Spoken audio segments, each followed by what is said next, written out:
this yet another session of Gandhi Matters, which the Raza Foundation organizes in collaboration with the India International Center. As some of you know, this has been on, and the idea was that we would conclude it as the 150th year of Gandhiji is completed next month. But looking to the response and the possibilities, we have extended it for one more year, which means we'll go on till October, and the India International Center has kindly agreed with it. Now, in this, we are trying to look at Gandhi in connection with all kinds of things. He was one person who was connected and was looked at by, seen, explored, attacked, etc., by all kinds of people belonging to different disciplines. Some of you would remember, we had a session on Gandhi and music, and now is the session today with Gandhi and art. And we have three very eminent artists of India to be talking to you about how they have looked at Gandhi or his ideas or vision or his anxieties or whatever through their art. Gandhi himself was involved in some ways. He knew Nandlal Bose and all that you know, so I don't have to tell you that history. But the idea that we have been working with is to see how many ways Gandhi impacted India and Indian people, Indian mind, Indian intellect, Indian creativity, Indian literature, theatre, etc. So we have today three persons. Ghulam Muhammad Sheikh, one of our major painters in the country today. One of his minor recognition of his contribution is Padma Bhushan in 2014. But he has been a major figure in the world of Indian art. He's been a great teacher and a great artist and a great promoter of the arts. He has participated, and I saw him put together in 1982 when Bharat Bhavan was about to be inaugurated. Ghulam was there to put together almost a retrospective of K.G. Subramaniam, who was getting the Kalidas Samman. So it was opening of Bharat Bhavan's Rupankar, Swami and a whole lot of others, and Ghulam was doing. Ghulam is also a very important Gujarati poet, and he writes in Gujarati, and we are also in the process of publishing his essays, his book on art in Gujarati in Hindi, which we are translating. As you know, we run a Raza Pustak Mala, which has already published 60 books, and we hope to finish at 150, and then we'll call it a day. But when would that come? I am not very sure. But by the end of this year, we would have published 100 books in Raza Pustak Mala. A large number of them relate to Gandhi. So here is Ghulam Sheikh. I am not going to read his biodata and all that stuff. We have Atul Dodiya,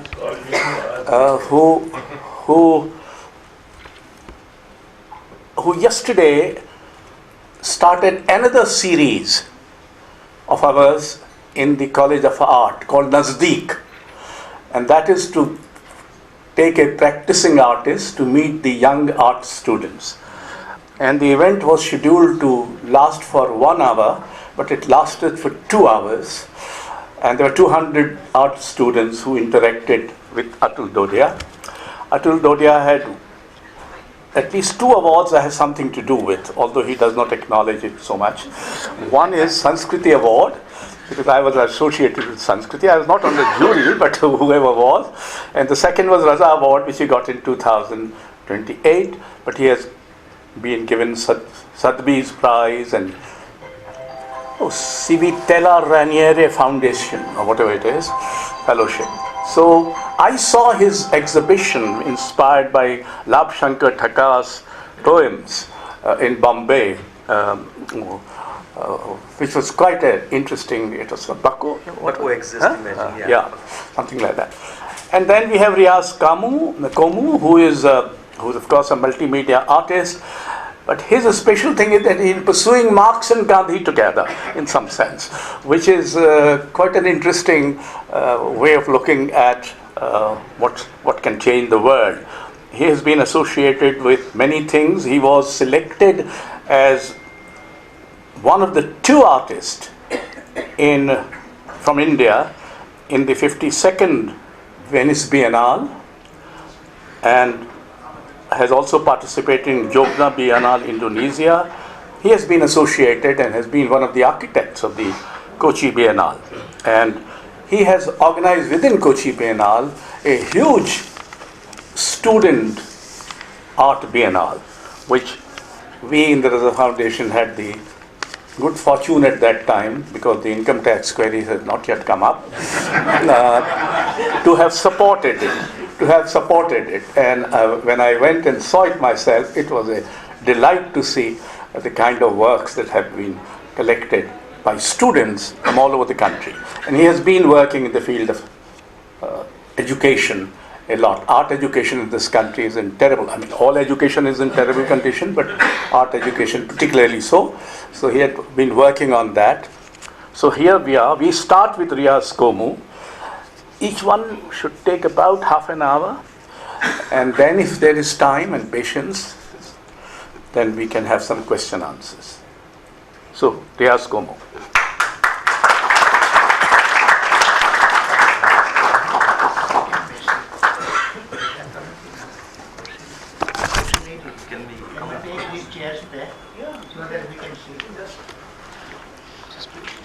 Thank you to Ashok Vajpayee and also the other members of Raza Foundation and also IIC for giving me an opportunity to share my work with such an erudite audience.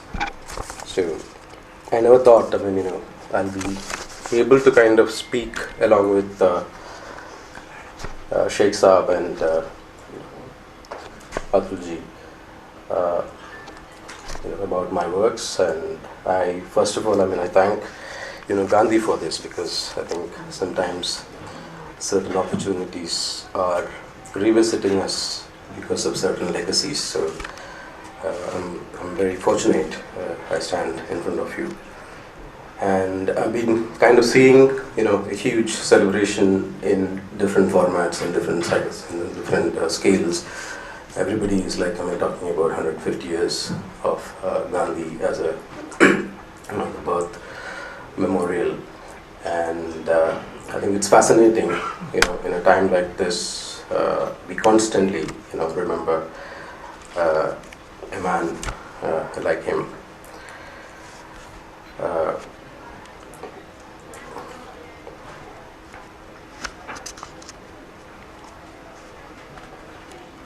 This is a work which I did very recently. It actually has a Malayalam text on it. It says Urujadi Madam, kind of madness. And it's something which Gandhi is reflecting upon. But there is a story behind it, which maybe most of you might not be knowing, because I took a reference of Srinarayana Guru, who's one of the social reformers of Kerala, who came up with this coinage after reflecting to Kerala's systemic approach towards caste and a certain kind of untouchabilities. And he came up with a coinage called Oru Jadi, Oru Madam, Oru Devam, so one caste, one religion and one God. So I'm just actually playing with that particular text and changing it into a contemporary context where Gandhi is reflecting upon it, saying that Oru Jadi Madam. Madam means not religion, madness. So it also sounds very interesting to kind of respond to that.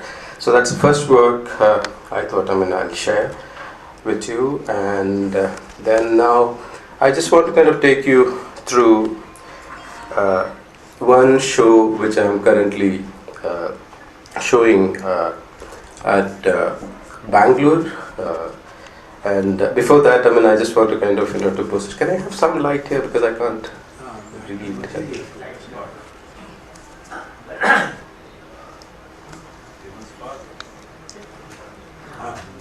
Yeah, a little bit. Yeah.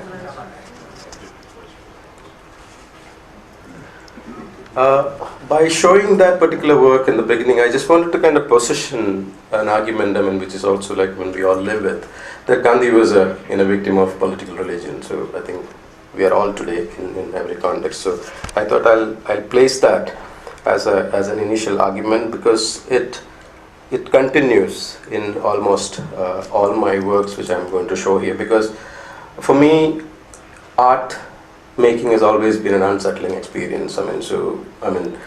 I have always noticed that in a certain kind of an engagement, even many of our social reformers had in their life, whether it is Gandhi or any others, they always had a very unsettling engagement with what is going on in that contemporary time. So that's also something which made them a very interesting individual. So I just thought, I should say this as a kind of initial plot to give you an idea, what I'm going to show in this whole presentation. I'm actually not a Gandhi follower or a scholar on Gandhi ideas, but I think I have met many Gandhis and many different forms. And maybe the first Gandhi I experienced was in my family itself, because my parents were very much towards a certain kind of a lifestyle which always appropriated with certain kind of values. My father was a very following Gandhian. He was also a communist, and at the same time he was also a Sufi.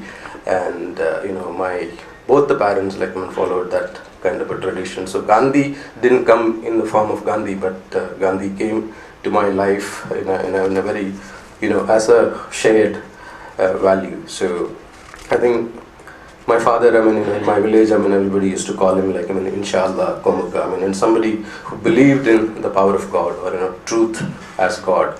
So I think these kind of attributes, sometimes, does a lot of, gives you a lot of courage when you also kind of, to face certain kind of difficulties in your life. I just want to kind of emphasize three things, because I'm not going to talk anything about Gandhi in my presentation much, and other than that, I'm going to show you how I am experiencing constantly a certain idea of resistance through my practice. So I think for me, Gandhi means that. So the first quality which I've always felt in Gandhi was his ability to distance. He always had a very a remarkable tendency to kind of distance himself from the mass, and he could alienate and retrieve into his own self. And his ideas about having ashrams and other settlements actually celebrates that the idea of thinking, retrieve back from the kind of mass hysteria. Today you see that the mass decides everything. So that's why the mass also gets back a kind of hysteric leader. So it's a kind of very chaotic atmosphere we have. But Gandhi had a very different kind of an ability to kind of retrieve back into thinking. So thinking was something which Gandhi always stands in my idea of understanding him. And whenever we talk about Gandhi, whether in India or globally, there is a sense of truth which unveils. because he promoted a certain sense of the veneration of, truth was something which he contributed to the world. So when I'm saying these things, I also want to kind of juxtapose, at least one comment, what is happening in today's time when you have your, leaders or the freedom fighters or even the father of our nation who stood by to bringing a quality of veneration of truth, where in today's politics we see a veneration of self which pushes beyond our own imagination and tries to capture and do the completely an opposite thing. You are not promoting truth, but you talk about how to very differently manipulate by saying lies. So it's a kind of very contrasting. Gandhi has been kind of Gandhi has been flipped in today's politics in all the contexts. So I thought maybe, in the context of truth, that, again, you see a different kind of an opposite which is happening. And another thing which I've always attracted to Gandhi was that his endless search. There's a tendency which he always had in seeking, a certain kind of value or truth in life. I always enjoyed this image of somebody who moves, somebody who walks or transcends, had a wonderful, value to our, cultural upbringings. And another point which I thought, before I get into the work is like, I always have seen Gandhi also as, an environmentalist. Somebody who understood, the idea of like, not letting things go just like that. Don't waste. There was always, he instilled a certain kind of, the refinement, and also like, cultivate or love the nature. There is certain kind of aspects which you have seen in him. But in today's context, we also see a kind of an opposite which is working. Flipping Gandhi into an image for cleansing, image for erasures, erasing certain kind of memories of our own historic past. So I thought, the idea which which is being worked out in today's politics, that one is, constant disruption, that your mind is constantly getting disrupted within days. Within 2 days, you see a different statement coming out. So the disruptive politics and the tendency of, playing out in a society with the idea of demolish, that I think it is something which is completely opposite to Gandhi's idea of making something. Because now you see, like, there are many things getting demolished, but they don't know what to do with kind of rebuild that. Whether it is institutions, whether it is even, the things which we are even waiting to kind of see to be rebuilt. So I thought maybe I'll put these 2-3 points that, where I have been kind of fascinated with, what is actually happening in today's political sphere about this, the myth of Gandhi or the idea of Gandhi or the politics of Gandhi. So, and now I'll just run you through, some of the works I recently produced. This is the show which is currently going on in Bangalore, called Out of Place. So I have few works which I have very strategically made.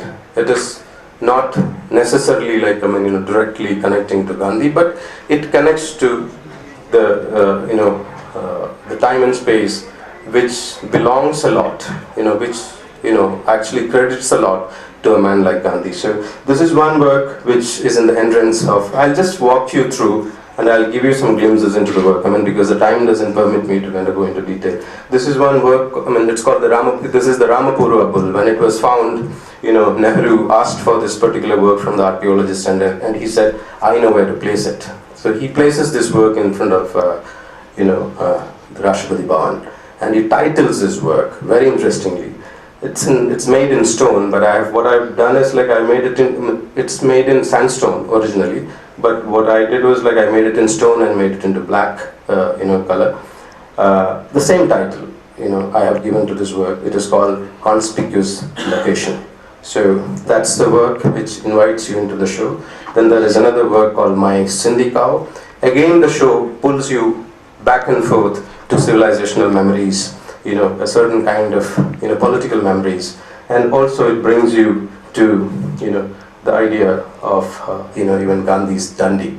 So, and this is another work, again, pulls you back into kind of an Indus Valley civilization and certain arguments about, who we are, what kind of trace and race, and what kind of genealogy we have. So I'm actually positioning this work. When you walk into the gallery, you hit this work. Then you bring associations, you read juxtapositions. This is another work which is in the show. It's a ceramic, it's a glazed white tile portrait.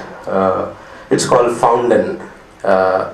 Actually, there is a reference, fountain, but you have to read it in Malayalam. Fountain, if you read that in Malayalam, it says the person who finds things.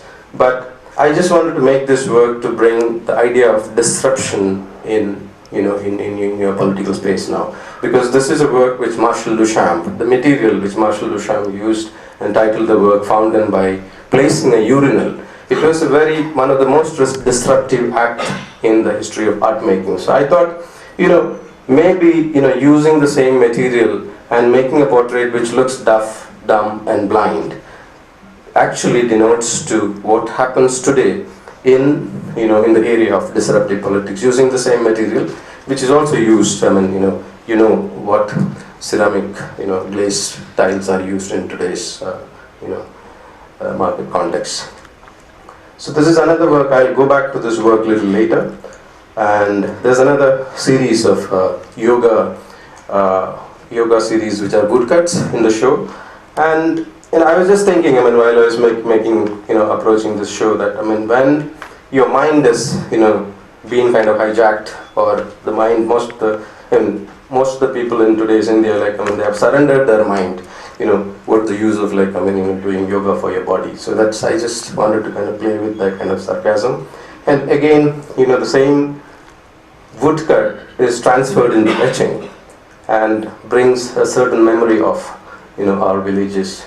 And this is another work which is called Song Unsung, again a protest. And this is one work which I actually wanted to kind of again people to experience. There are 4 different paintings. These are solitary cells, and I was just trying to kind of imagine the kind of contributions and values and the sacrifices many of our forefathers have done to take us to this level of freedom and democracy. And somewhere we are there's a kind of slip happening. So this work I decided, because I visited Robben Island 10 years ago, and that's when I actually experienced the isolation most of this some of our major leaders like Mandela and all must have suffered. But I visited Robben Island again last May. So that's when I thought I should respond to this idea of isolation, where 18 years Mandela was imprisoned inside this Robben Island. That standing in front of that prison was a remarkable experience. I actually responded to that in today's time. And this is the last work where you hit, this is a video work which I did with Nasruddin Shah in 2010 called My Grave.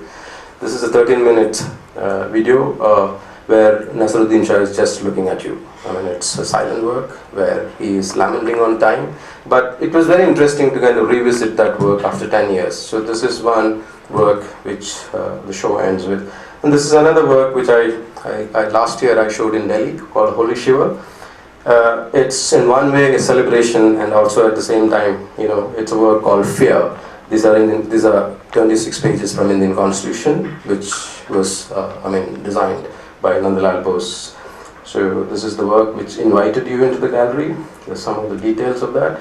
And this is the preamble, Diminishing into Dark. And this is another work which I wanted to kind of promote and continue, that what we need to do is that, in both cases, even in the case of Marx, 3 people, we can take that whether it's Gandhi or Marx or Ambedkar, they all came down to the discourse of subaltern. They realized, that we have gone somewhere wrong. So we have to kind of come down to that. I actually wanted to kind of incorporate Marx into this particular painting, but I thought, to start with, it was an interesting discourse. So this is another series which I had called Holy Shiva. Again, goes into some of the violent histories of India, which also goes through, an individual like Akhlaq. And this is some of the details of that.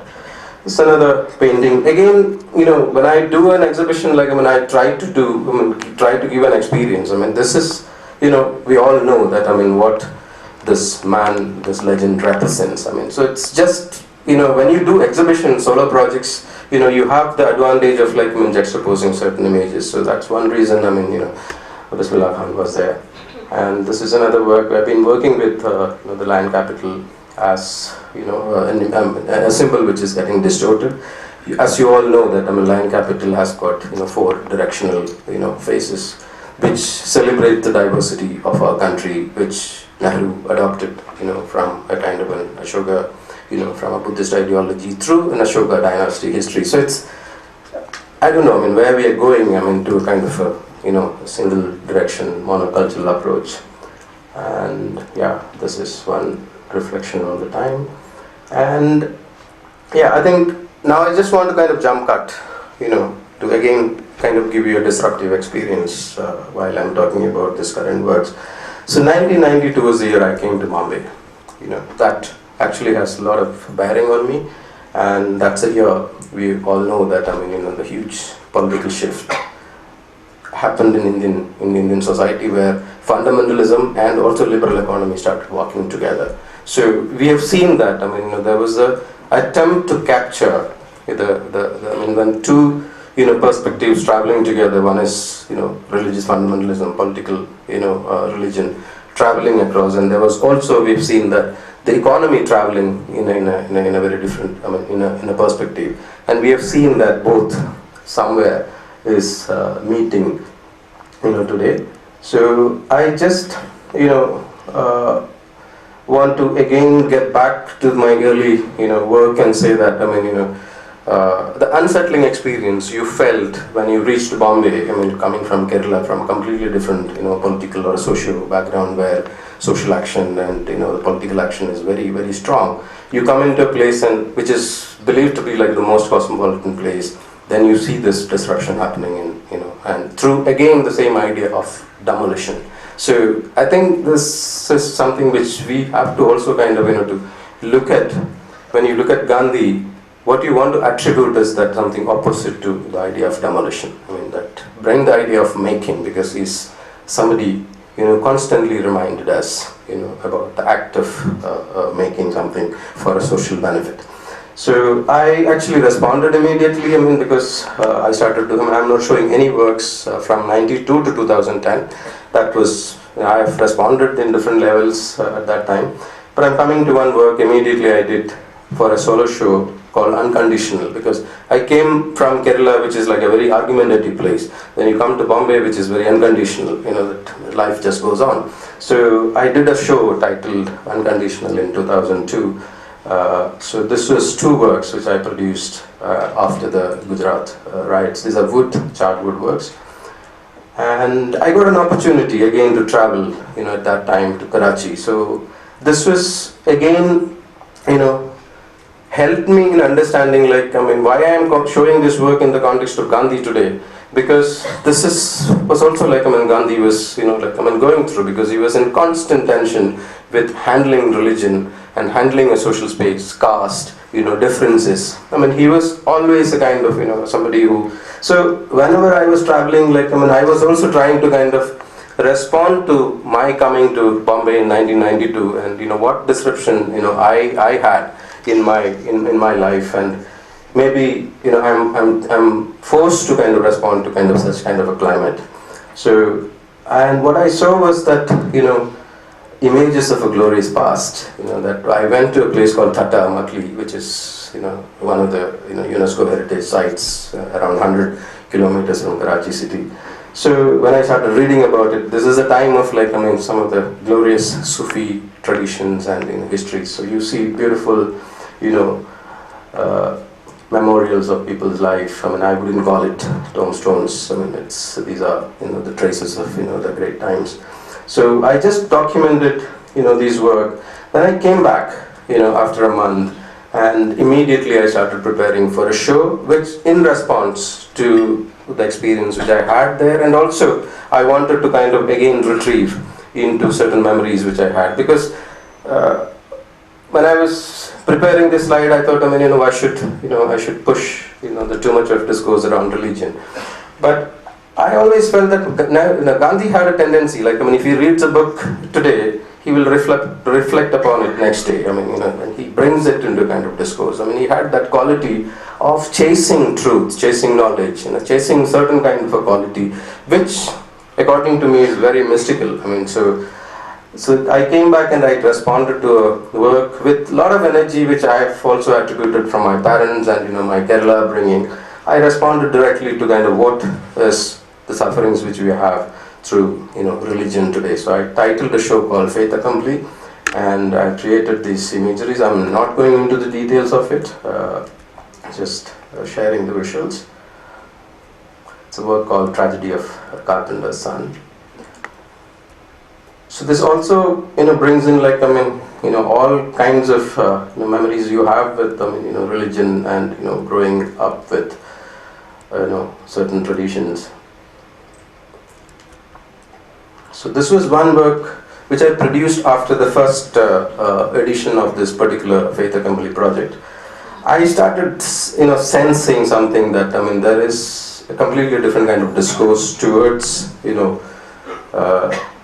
what the exhibition was trying to do. So I made a work called My Father's Balcony, where to remember what my father taught me,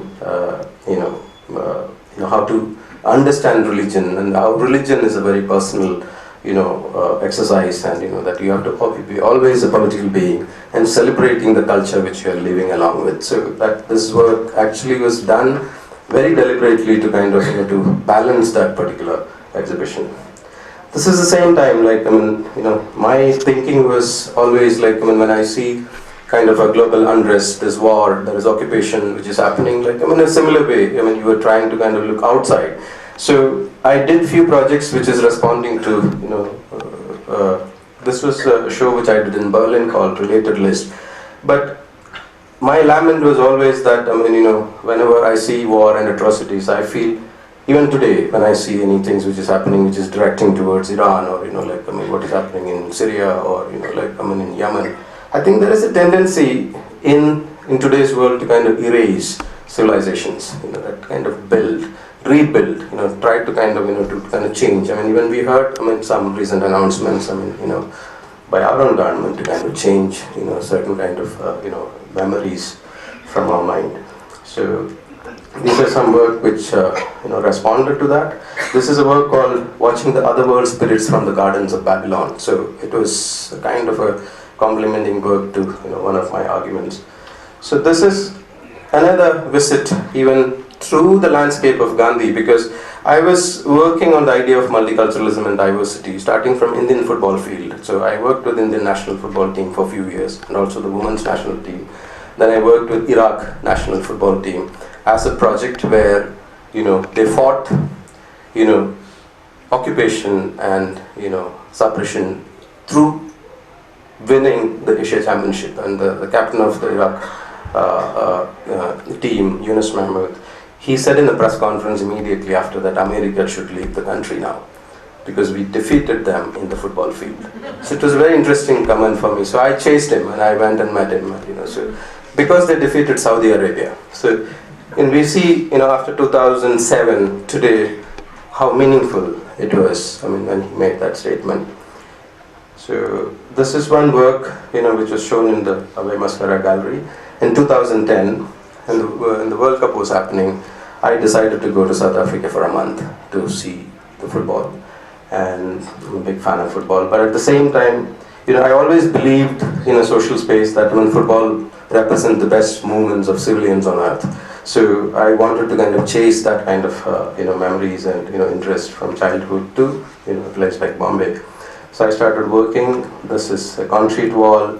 There's a football post on it. When you sneak through, what you see is live football was screened in. But I immediately traveled to South Africa, and I started visiting places where the first place I went was Pietermaritzburg, where Gandhi found his own goal in his life. So it's a very interesting travel trip.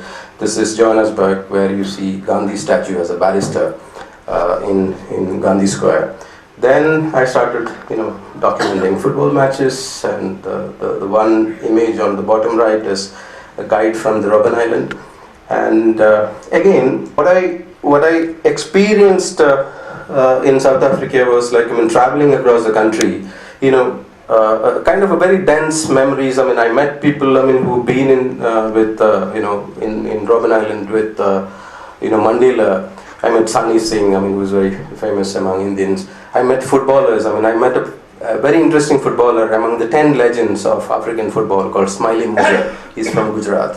I also got him into Kerala for a month, for training programs. I was in that kind of a trip that time. So, but I met, some of the legendary footballers from that apartheid era, And the saddest story which they were sharing was also they were not able to kind of participate in today's what is happening in South Africa at that time. So some of the dreams, which even Mandela was, trying to kind of celebrate when he came into, because I was there to see the final match where Mandela was in the ground to greet the people. So I felt that, what this man had dreamt, and the country is again going into a completely different direction, and you see that in South Africa today. So I think it's a very, but some of my memories of, visiting, Gandhi sites was very keen in that. And this is another work which I have done. I'm just sharing it to you, two fathers from Gujarat. You might wonder, who are these two people? It's one is Gandhi and one is Jinnah. So, and this was a mural work which I produced. And this was another work which I was shown in, first it was shown in JNU, then it was shown in different places, and it was also shown in Cochin. So I actually had quite a lot of problems showing this work in Kochi, because the resistance I had was from the Congress people, because I made Gandhi look like a socialist or a communist. So this work was called On International Workers' Day, Gandhi from Cochin. So it was kind of completely different argument, but I'm not going into the details. You all know what ahimsa means. You all know what truth means today. So I'm not going into the details of that. So this is, how much time I have? 5 minutes. 5 minutes. So I just want to kind of, run through one project. Again, forced me to kind of look at, the subcontinent. In 2015, I took a decision after experiencing international, conducting many different kind of projects. I thought I should start looking at the subcontinent. So I started traveling with two of my other friends, Dr. C.S. Venkatesh and Amrit Lal, to discuss or to talk about the contemporary times with youngsters. So I got invited as one of the curators of Serendipity Art Fest, and they accepted my proposal, and I just started traveling. So countries like India, Nepal, Bhutan, Sri Lanka, Afghanistan, Myanmar, and so it was a very interesting research project, and many interesting outcomes. So why I'm showing this, because you have these landscapes. This is Afghanistan. I was in Kabul for 10 days. Again, Afghanistan. This is this is in Nepal, the post-earthquake, and this is in Bhutan. So why I'm just showing this particular work is because we have shared histories, you have shared memories, you have shared landscape, shared border, shared languages, shared myth, shared water, everything like you say, and we also have shared conflicts with them. But the interesting outcome was, they all want peace. That's what the young generation is seeking, is that we just want peace, we just want to live harmoniously with everybody. And the interesting part of this project was every 3 years, with all 3 years which I did, 24 artists from all these countries were, they traveled together to Goa, and they stayed for 15 days. So the discourses, I think I was just actually pushing an idea of furthering that kind of conversations we need to do even with our neighbors, to understand what our young generation is thinking. So this was a project done for that. So this is one project which I wanted to show in today's context. This is Partho Gupta, whom I am still working together. He was one of the artists as part of this, it's a Young Subcontinent project in Goa. He showed last year. He is researching in Assam since a few years on this NRC issue. So I'm showing him again to revisit and show my solidarity with him in Calicut, in a new fest which has been introduced in Calicut called Subaltern Fest. So they are inviting people from different, the conflicting regions from India to come and talk and, express their ideas and, problems. So this particular work, a photo documentation work, is going to be shown in Calicut soon. So I'm just again bringing into the context of this, that the year we remembering Gandhi, what we are going through today in playing with this kind of sensitive life. I don't think I need to tell you what it is. So this was another project which I did to maybe to tell you what kind of interest as an artist I have, understanding a political premise of India today.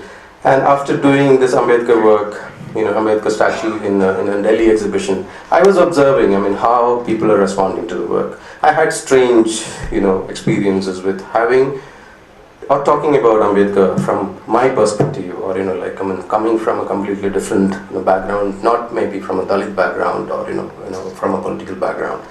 I just felt like there is a certain sense of insecurity when you started talking about Ambedkar in relationship with fourth world argument.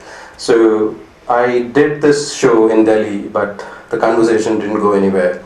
I don't think any, except for one or two, close associates from the art historic field, nobody even cared about, talking about this particular, imagery coming back into contemporary art as an argument. But what I realized was, you have to, save these icons today. You have to, take them from this conflicts, whether it is Gandhi, whether it is Marx or Ambedkar. You have to take them to kind of place them back for our own refinement, and also retreating into kind of certain glorious memories. What I did was I took him to South Africa, to the cradle of humankind, to in the vicinities of the Sterkfontein caves, inside a foundation called Nirox. So this Ambedkar is placed back from this chaotic political discourses back into kind of virgin space, where he can literally start kind of rediscourse about what he really meant for.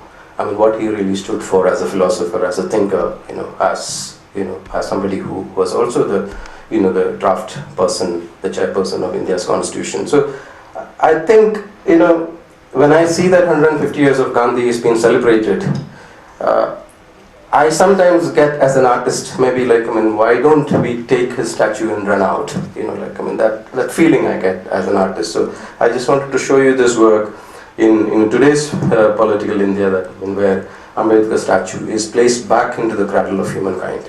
So as a statement. I don't know whether I have time to kind of go into it. I'm just doing two projects which also celebrates a certain idea which Gandhi also attributed. One is the idea of travel. I'm looking into the sea as a site to kind of also tell a completely different kind of history of human movements, where today's conversations can be kind of broken into pieces. How human civilization has moved, how certain traces of history has to be kind of attributed. So I'm starting a project which the researcher started called The Sea, a Boiling Vessel, which looks into slavery to democracy, Indian Ocean trade, all those kind of approaches. And another project is a global music trail project, where first time in the history that Srinarayana Guru, everybody knows him as a social reformer, but nobody knows him as a poet.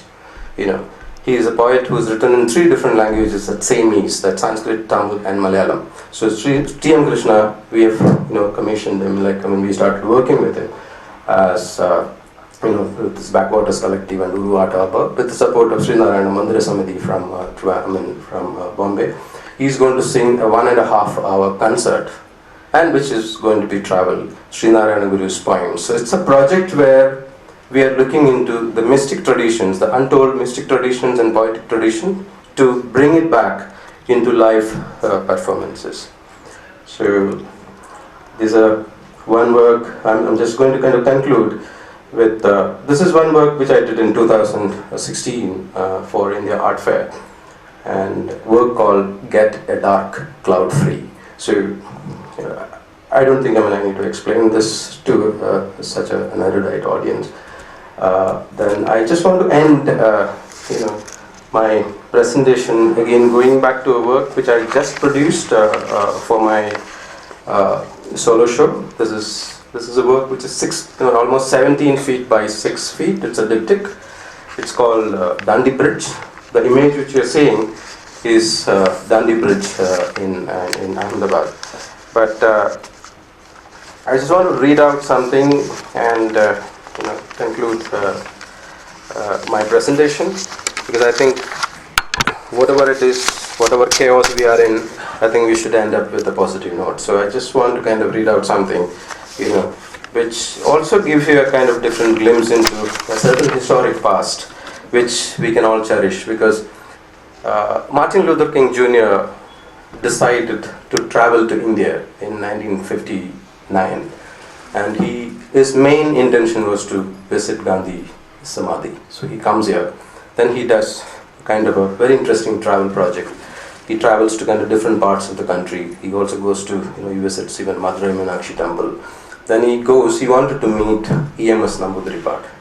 Well, who is this man, who leads this state, in times like this, having a democratically elected communist government, the first one in the world, and he wanted to see him. So he spends time with, EMS Namboodiripad.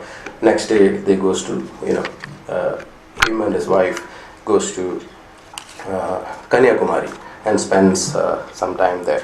So I just want to kind of read what he has written after his wife tells him, like when they were sitting in the evening sunset to see the sunset, and then his wife tells Martin, isn't it wonderful, beautiful sight, the sun is setting, the moon is rising, so he actually kind of, responds to that later in his writings. So Martin Luther King says to his wife, the particular, sight, he responds to that. This is an analogy of what often happens in life.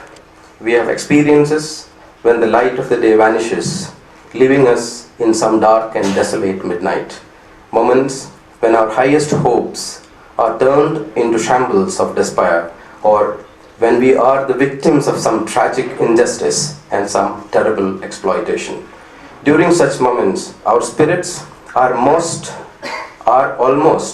overcome by gloom and despair, and we feel that there is no light anywhere.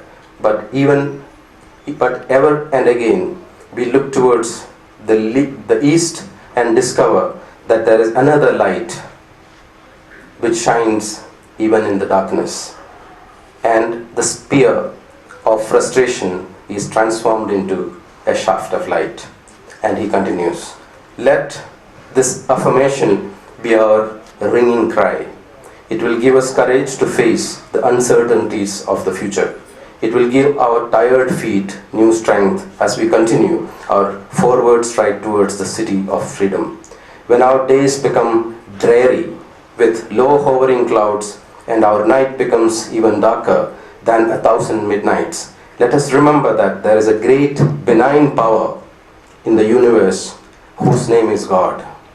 And God is able to make a way out of no way and transforms dark yesterdays into bright tomorrows. This is our hope for becoming better people. This is our mandate for seeking to make a better world. Amen. Thank you so much.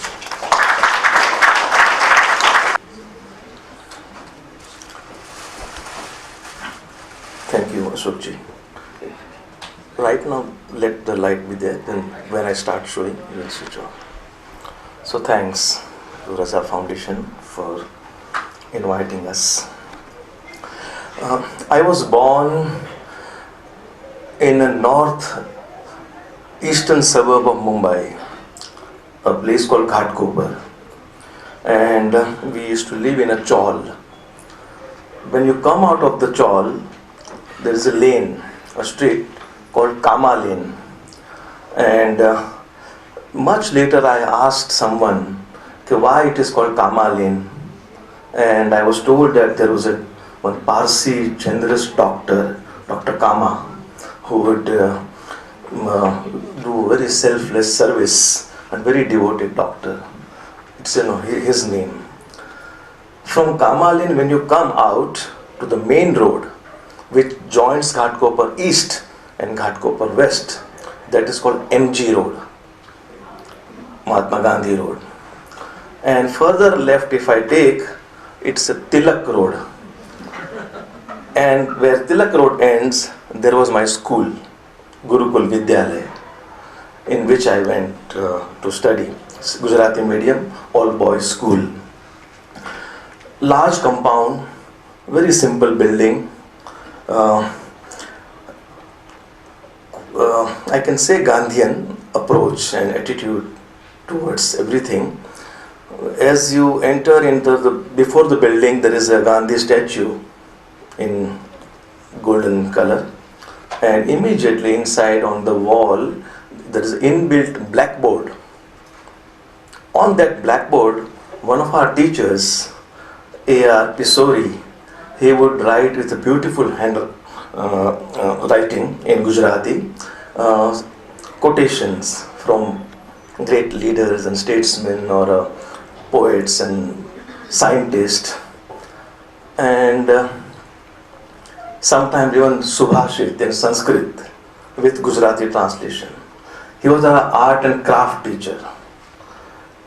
So, I was 9 or 10 on 5th standard. By the 7th standard when I came, the boys, the students who were coming were in the school.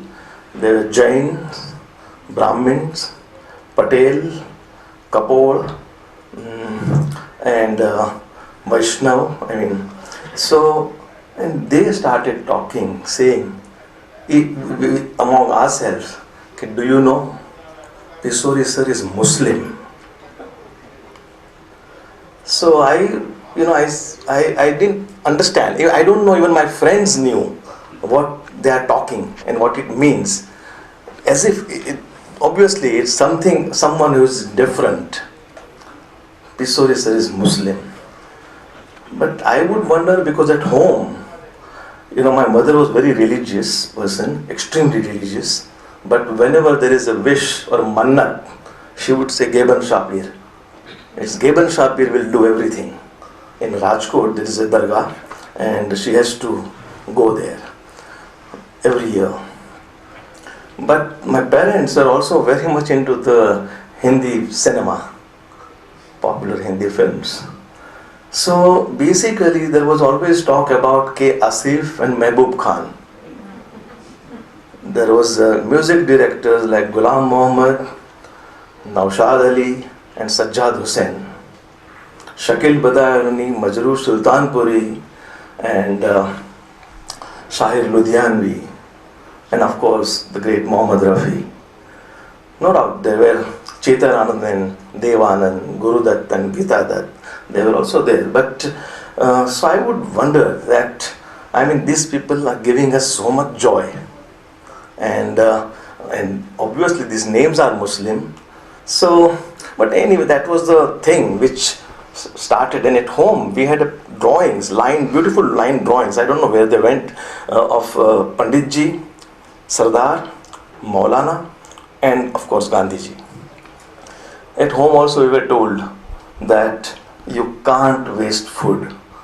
You have to finish whatever is served to you, because people don't get to eat. You can't throw your clothes until it's completely torn.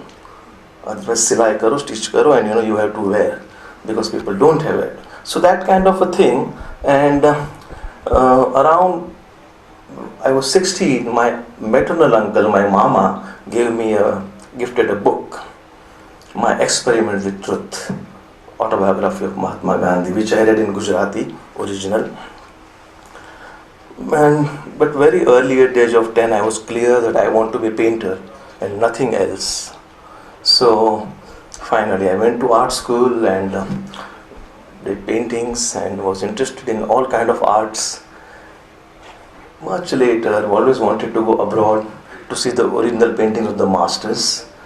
91, 92, I was a French government scholar, and when I returned in October 92, I was full of ideas. I said, everything is possible. One is allowed to do the way you want in art and creativity. So Picasso and Matisse, Duchamp and Picabia, I was full of these guys in my head. But within 2 months of time, such a terrible happened in this country, which in my lifetime I still consider as the worst ever event. That's the demolition of Babri Masjid. And due to that, of course, we saw the riots all over the country. But in my city, in Bombay, there was, no doubt riots, but there was serial bomb blast as well. And so many innocent people obviously died and all. So it was a big shock and most tragic. event, I would say. But then I went back to my painting and started doing, experimenting in a diverse way in whatever I wanted to do. But in 1997, when it's also important year for me in the context of my Gandhi work, because from there onwards till today, I'm not tired of Gandhi, and I have done more than 200 works just on that one subject, that is Gandhi, apart from my various other series. So 97, when India was celebrating 50 years of independence, we were invited artists for various shows, and I did one painting which is called Lamentation. Though the time was of celebration, and the work was called Lamentation. And then I felt that I need to just one painting on Gandhi, with Gandhi. I thought, no, I want to do more. And but how to go about? First of all, I deal with artists and art history all the time. And Gandhi, a statesman, a political leader or activist, it doesn't gel in my creative whatever knowledge. Exactly during that time, but I was reading Gandhi's editorials, Gandhi's own writings, some other people's writing on Gandhi, and I came across a statement by Gandhi where he says, I am not a seer, rishi or a philosopher of non-violence. I am an artist of non-violence, and I try to develop the art of non-violence in the realm of resistance. I said, I got it. If this man calls him an artist, then I know what to do with an artist. So I think after that I started, I said, now I have full liberty. I know. I have cleared myself, for how to tackle this subject. And so I will now show you some of the works. It's very few selective works, but important in this context. So, and I'll talk about those works as well once they come on the screen. So now we can switch off the lights.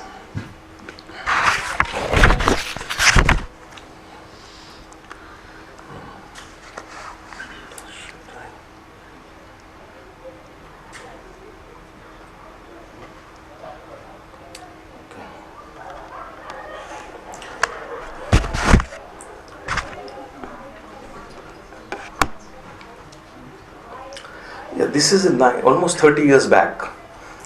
Sorry, क्या करना है? हाँ जी, मुझे पता है. Thank you. It's a large canvas, about 5 feet by 7 feet, and it's called Distant Thunder. Myself standing in Sabarmati Ashram. Around 1989-90, I painted it in oil on canvas, and of course the title is borrowed from the English title for Satyajit Ray's film Ashani Sanket.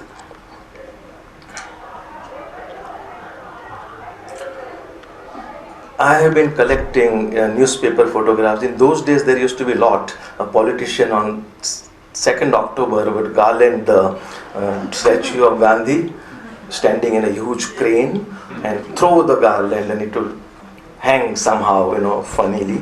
And I collect those photographs from the newspaper, which comes on the 3rd of October. So this one is called 2nd October. You can see a revolving Ambassador Hotel in Bombay. This is near Sachivalaya. Yeah, and the painting which I did in 1997, Lamentation, this is the one. You see old man's back on an empty railway platform. He's going, and half the painting is divided with a Picasso painting which he did just after the Spanish Civil War and during the almost Second World War. called First Steps. A young girl is learning to walk with the help of mother's hand. And obviously the expression on that girl's face is a bit nervous, bit excited, and sort of something new, beginning, whatever. And I felt that what kind of future this girl has in this today's time. Old man is gone, we see his back, and this girl is coming towards me. My own daughter was about 4 years old. Of course, she was running and all. But I was thinking, what kind of future she will have. And suddenly, while painting and looking carefully at Picasso's painting image of the girl, I realized the way Picasso painted the eyes, they are almost like a Kali's eye. And I felt that probably she has to play a role of Kali. And also the foot is lifted. Now how to say that she will have to play a role of Kali? So immediately I put a Kalighat painting Shiva under her feet. And all over the painting there are hovering the kind of flying angels, lamenting and weeping, taken from the well-known frescoes by great Italian pre-Renaissance masters, Giotto, which is in Padua, the life cycle of Christ's life. And when the Christ is dead, these angels are kind of flying, weeping and lamenting. So this is the work happened, lamentation. And this work compelled me to go again and again to Gandhi, and I felt like I have to kind of continue this.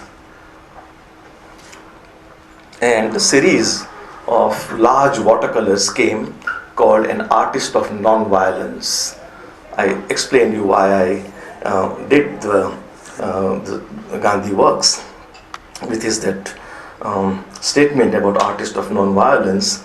And I realized that if you have to depict Gandhi, if you have to paint Gandhi, it has to be the medium of watercolor. Oil color is no stretcher, wooden stretcher, you stretch a canvas, there are staples, thick pigment, turpentine, linseed oil, it's all material. Whereas the paper is very thin paper and very little pigment and lot of water. It's also medium is very, you have to be very alert. Once the mark has been kept, you cannot get rid of it. Either you apply black on it. And I also feel there is certain spiritual quality, minimal quality, which I relate with Gandhi, and that medium has. So there were about 12-14 works. I'll be showing some 4 works from that series. And I don't have to say, I felt that Gandhi is everywhere, but Gandhian philosophy of non-violence, love for fellow human beings is not there. It's in that sense it's a hypocrite society.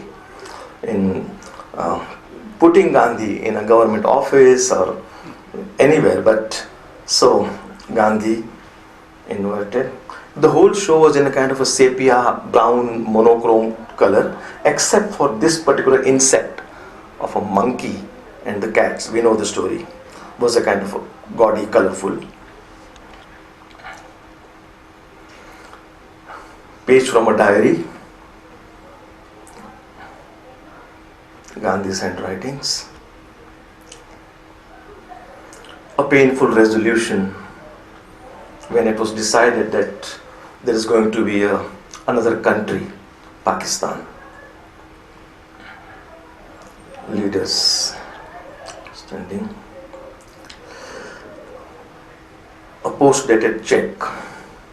When Cripps asked Gandhi that India should support Britain against Japan during the war, and Gandhi said, what we get, of course, we all know these stories, and very little few, Gandhi said, nothing doing, we need complete freedom. What you are giving is a post-dated check. So, and the joke, everybody laughed.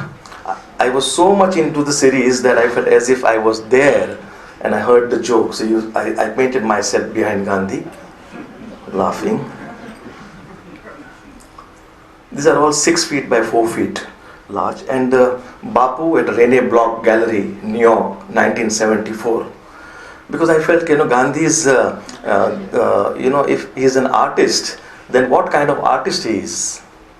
I felt that he is the first conceptual artist.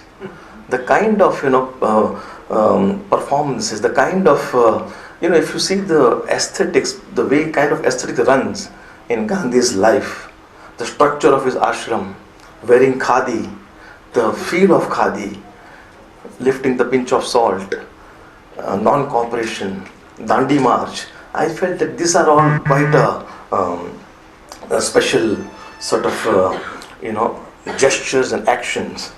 And how to say that in a painting, that Gandhi is a conceptual artist. So I thought the best conceptual artist, German artist Joseph Beuys. He did this specific performance in 74 in a New York gallery, where it was a critique of American capitalism. And what he did, he was going for the first time, he was going to America. From Düsseldorf, covered himself into a felt, on a stretcher, in ambulance. He went to the Düsseldorf airport, landed at the New York airport, covered same way, covered in a felt, on stretcher, in ambulance, and went to the gallery without uttering or talking to anyone. And he had asked the coyote, the wild animal, to be in the gallery, and getting every day the current Wall Street journals, and would throw into the gallery space. Animal would be scared and also wild. 4 days performance.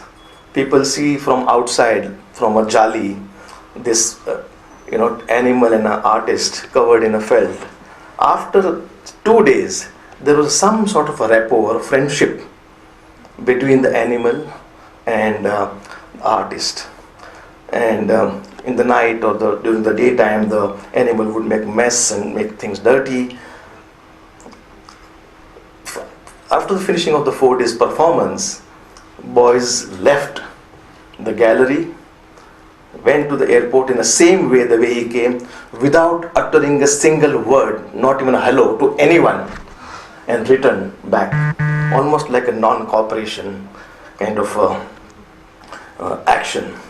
So this is the Bapu at Rene Block Gallery, New York, 1974. After doing Gandhi, I felt now I can also do a common man. And for the first time, I avoided realism or photographic-based paintings, which were based on photographs, and they were not realistic. This is called Tearscape. I am showing 4 images from Tearscape, and a poor woman, mad woman, demonic woman, a beggar probably. I felt, is it possible for a contemporary artist to paint a beggar today? And there is this called Woman with Chakki. It's a 6 feet by 4 feet watercolor, houseboat.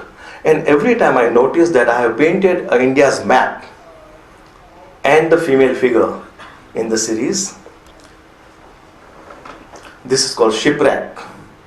And I felt that women sitting on a map of India, it reminds me of Mother India. The kind of image, oleographs which I know of Mother India, I thought about that, and I felt probably this is the bleak portrait of Mother India. Petals.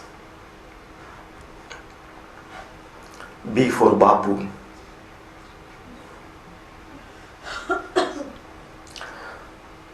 In 2002, I was invited by Manchester Art Gallery, a museum, for a show which was curated by GULAM SHEIKH, and with a very fascinating, interesting title called New Indian Art, Home, Street, Bazaar, Shrine, Museum.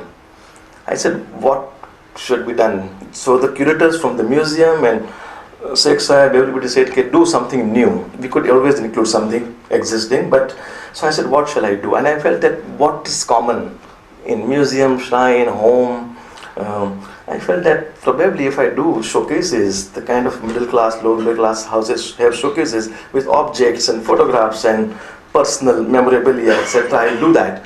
But for that I chose the cabinets which I saw in Porbandar, in Kirti Mandir, the Gandhi Memorial Museum, Gandhi's birthplace, where it's a very shallow cabinets and the top is slant, and because so the birds don't sit there, that kind of design. And they have put photographs and some letters of Gandhi.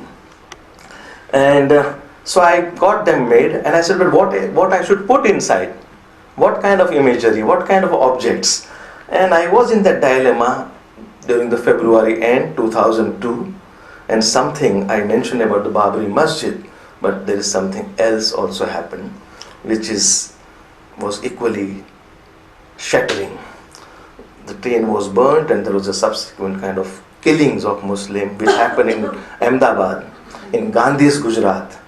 And I felt that we Gujaratis are supposed to be teetotaler, vegetarian, business community, and so much anger and the feeling of revenge in such a manner.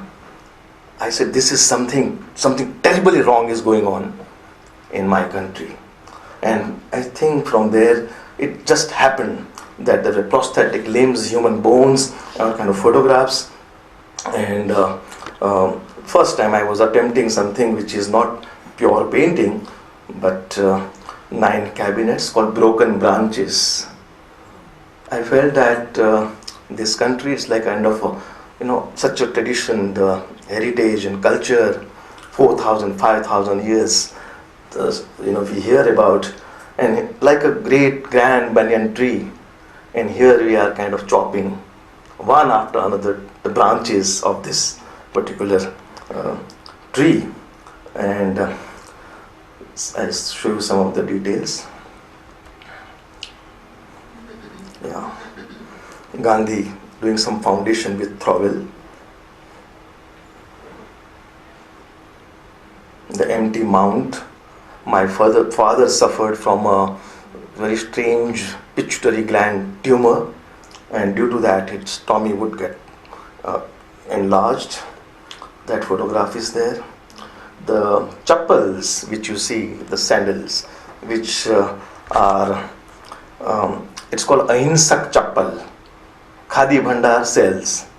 It's dead animals, the leather has been used, and those chappals belongs to the curator, which I borrowed from him, and I kept it inside the cabinets.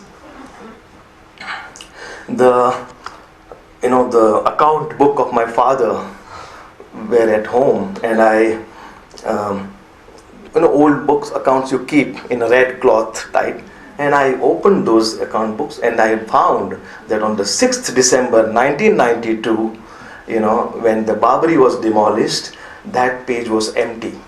So it's that page, and I put a bone on top of it and stained it with a tea stain and all, and took a photograph. And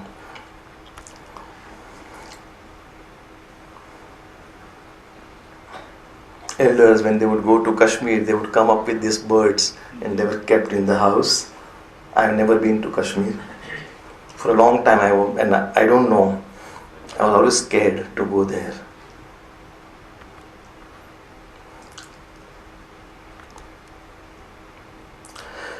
The picture of a young child, her name is Sharda, and I read a small news item in Bombay's midday newspaper tabloid, where this girl's cornea was removed. She was in an orphan house in Hyderabad. The cornea was removed and sold for money. If she's alive today, probably she must be 16, 18 years young girl, but blind. So it's also homage to Sharda. Her name is Sharda. One independent cabinet work called New Friend. It's a poem in Marathi by a poet called Raghu Dandavate. And basically the poem is very simple. It says that is a new friend in the town, smiling, smiling, holding a rifle. I see him every day. He smiles, he drinks water, he talks, he smokes, he sits on the bench, holding a rifle in his hand. I see him every day. Morning, evening, evening, morning. At least once in a day, I see this man holding a rifle in his hand. This is the poem. So, a policeman has come now into the town. That is the... And I used the C4X blocks and carved them with an image by one of my favorite artists called Robert Motherwell, who did a series of paintings called Elegy to Spanish Republic. So this black form which you see, it's a grey dark cement, kind of an inlay work, on a C4X box. And there's a policeman.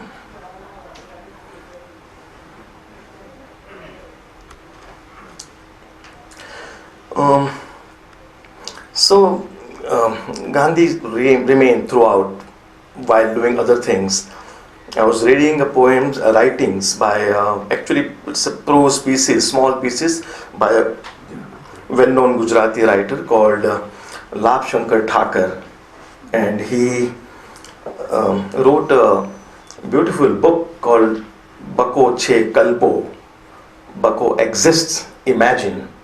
And young boy Bako, he about 10 to 12 years young boy, and he and Bapu, they meet each other in their sleep, and they are having a fantastic dialogue. Nothing to do with politics or non-cooperation or freedom movement, but very unusual kind of a thing. So they were painted on a large canvases as if they are blackboard. So there are blackboard paintings here, showing you 3-4 images.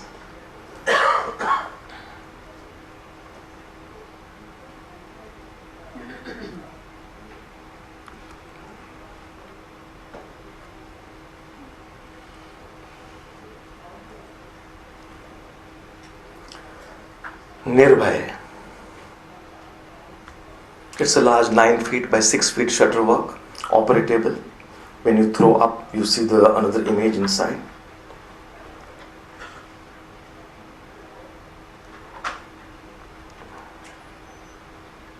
Greece.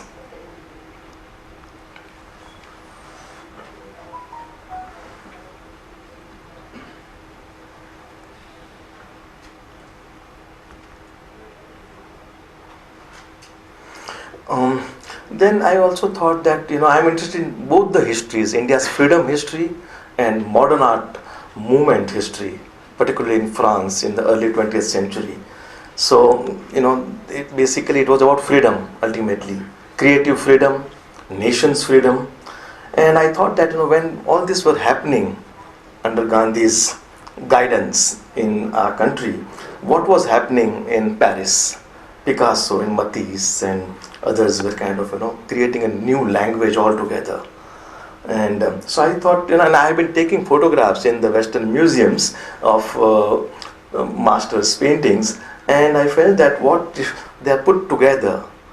So basically what you see with Romarola, Gandhiji sitting here, that is oil on canvas, and Matisse painting you see, which is a photograph. So Gandhi's images are all we have is in the form of photograph, and oil painting here you see is in the form of photograph. But Gandhi, which I painted in oil, so the reversal of the medium, I would say. The photograph is rendered in oil, and the oil painting, which is in the form of photograph. So it's like a painted photographs, paintings photographed. I call the series Mahatma and the Masters.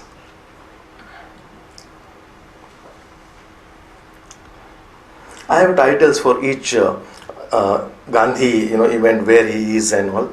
It's a bit dark, so I can't read, and that's not necessary. This is in Noakhali, and that's a Picasso's old guitarist head.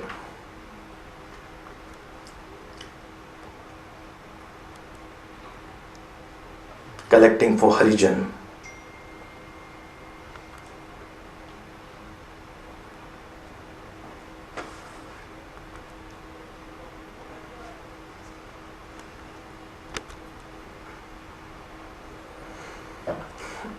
SS Rajputana, leaving the port of Bombay, 29th August 1931.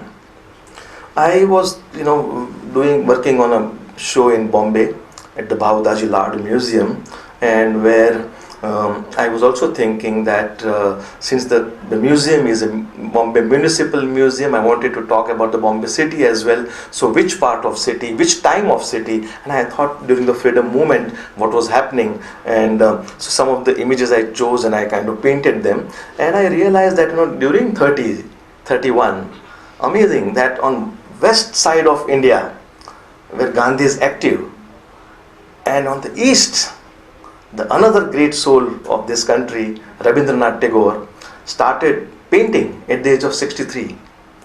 Gandhi was channelizing with people, and the whole, the Parsis and Gujaratis and Marathis, and everyone was totally involved in that particular a fight against the rulers. And here a poet paints. So I thought, what if it's combined? So you see the form.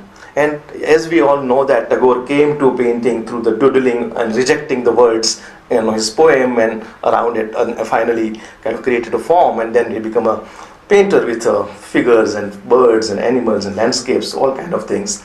So, and I like Tagore very much as a painter. So I combined them in one picture plane. This is a large 6 feet by 8 feet canvas, and it's in Bapu in Rajputana, going to round table conference, and this is Tagore's bird, flew all the way from Bolpur. Volunteers at the Congress House, August 1931. Again, the kind of abstract form which reminds you of Tagore, rather Tagorean device. Because the language is a very, very specific thing, meaningful thing, very, very precise meaning it has, each words. Same way, what you see in the background here, it's a visual, but it's a very precise, specific, happening.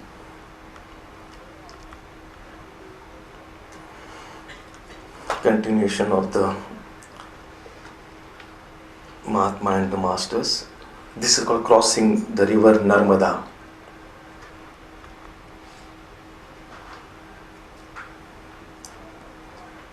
With Rabindranath in Shantiniketan.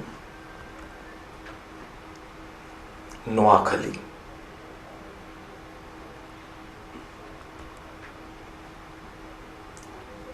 Funeral pyre.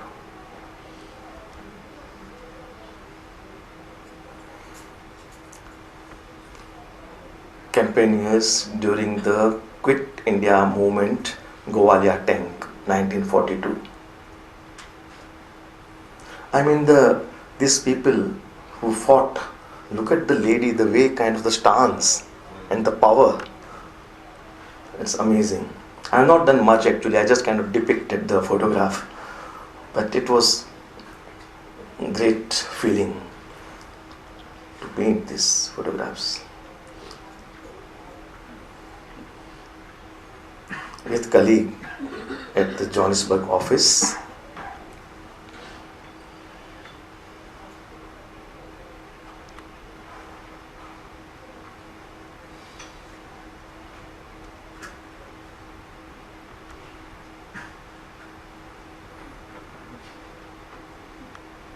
Punjabi women returning from Pakistan, from the port of Karachi to the Bombay port. They're all large paintings, almost 12 feet by together. Canvas is 8 feet by 6 feet, and then the 4.5 feet by 7 feet shutter.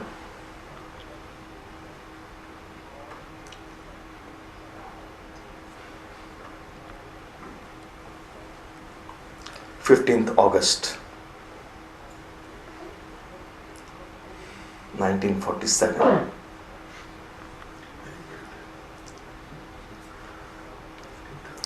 Gandhi didn't attend the celebration of independence. He remained in Calcutta, fasting, praying, not talking, not meeting. And a lot of celebration noise was outside on the street. So he has plugged his ear. And during the same time, 1947, Alberto Giacometti, a Swiss sculptor, had created this screaming face sculpture.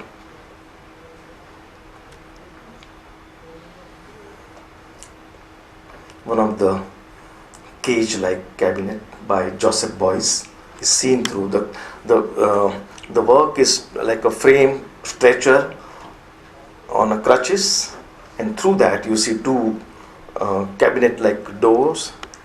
I can go back up just for and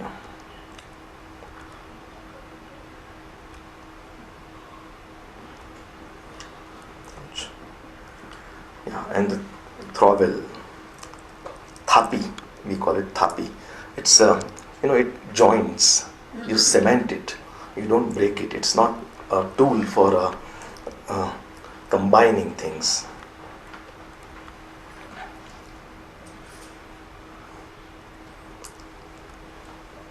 Something like the map of Pakistan or something like the map of Bangladesh. Evening walk on Joe Beach.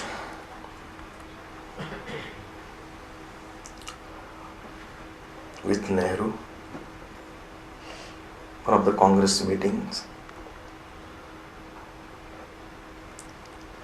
Public meeting Sirsi, Karnataka.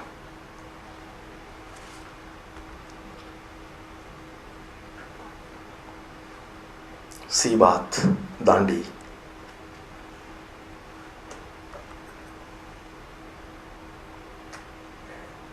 Looking into microscope.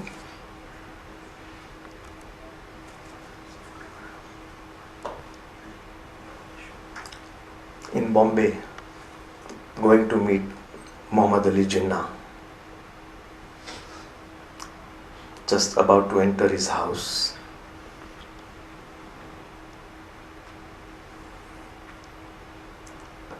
Jabalpur, Bhedaghat.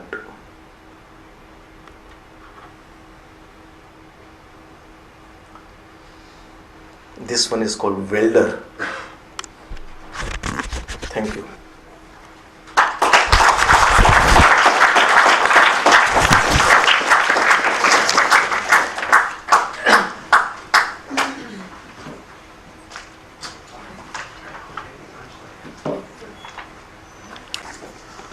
Struggle to reach Gandhi, if possible at all.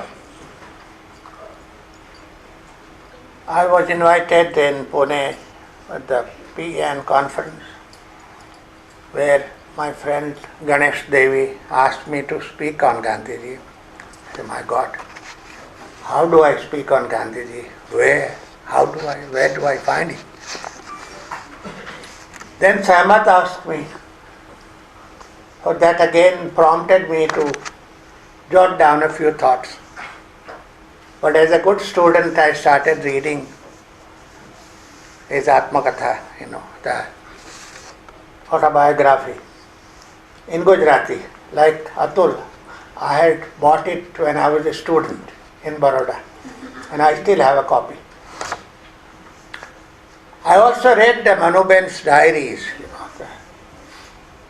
It's an amazing account that a girl of about 18, 19 has written of the days that she spent with Gandhiji in Noakhali, both in Bihar and in Bengal.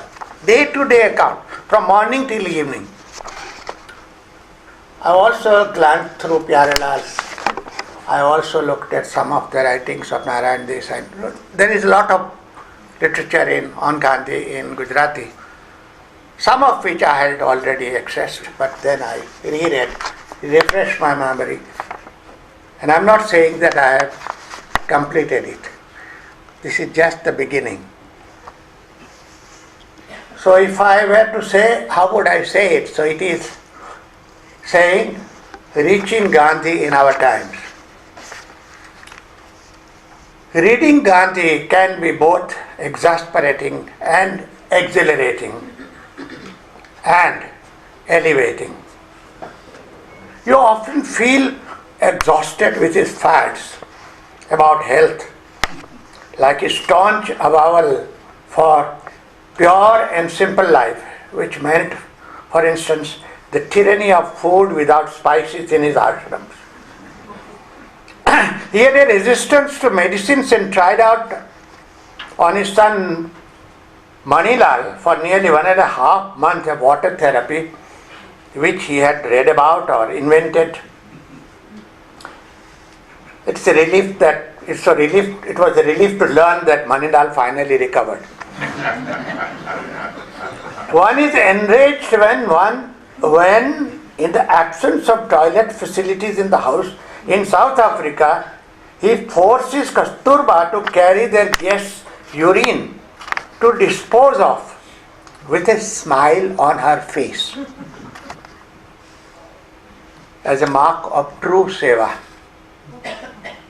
Or feel angry at his having deprived his children of formal education and the effect it had on one of his sons, Harilal, who went through a series of travails.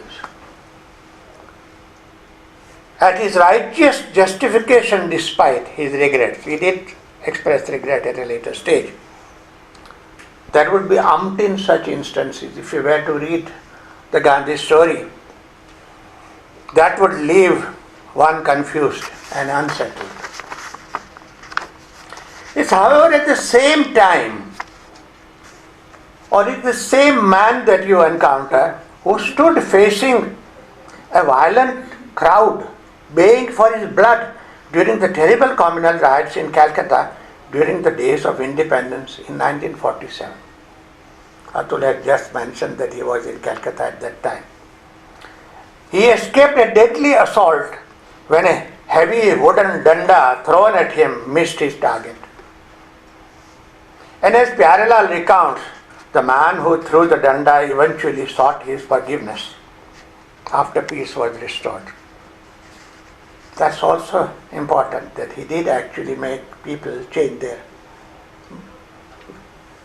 whatever ideas they had when he threw the danda, that he actually came and apologized.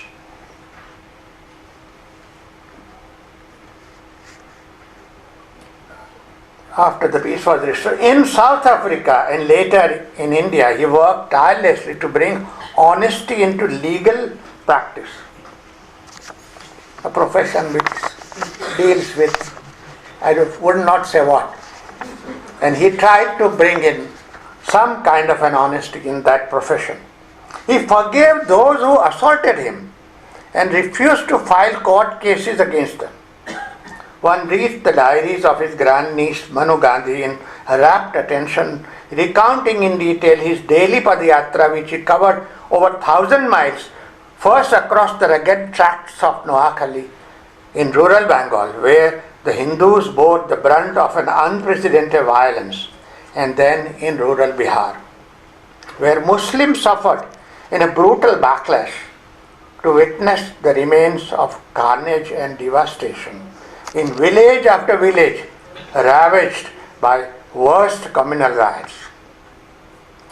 Before beginning his padayatra, he had resolved to walk barefooted. In empathy with the poor villagers, and he had already abundant stitched clothing for a dhoti and a chadar from 1922 onwards, during the campaign for the boycott of foreign goods. During the padayatra, he camped in makeshift huts and held daily prayer meetings, which began with recitations from Hindu and Islamic scriptures, where he would ask the perpetrators of violence to shun hate and beg them to bring back their old neighbors who had fled the village. Again, parallel reports of the instances of people expressing remorse over their actions. Some cases, not every case, expressing remorse over their actions and receiving their old neighbors back into their fold. Pulled away from the Padayatras, he was there in Bihar and Bengal at that point of time, by the spectre of partition. He returned to Delhi and lived in the Bhangi colony. Sorry, am I using the right word or the wrong word? It was called Bhangi colony. From where he conducted his daily prayer meetings. There he was heckled by disgruntled men who objected to his inclusion of the Islamic along with all other prayers. He then began visiting refugee camps and urged his countrymen to return to sanity. And when nothing worked,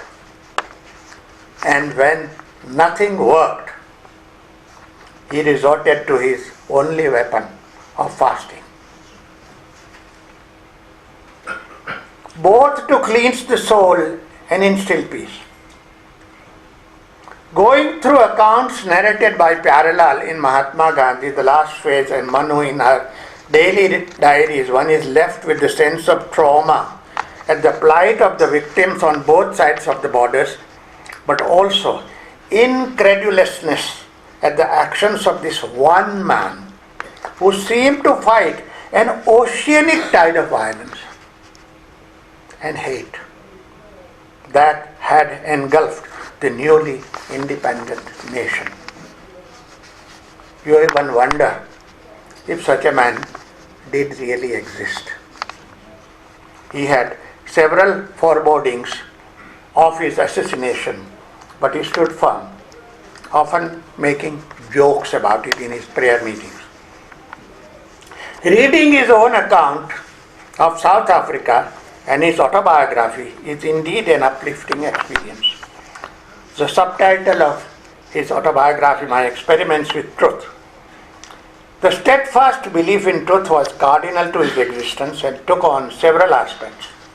These were manifest through an unwavering courage, moral, ideological or physical, in his personal and public life. I am not in the least surprised that those who came close to him must have felt a life-changing experience. Here was a man in flesh and blood, like any one of us, who stood by the ideals he cherished against all odds.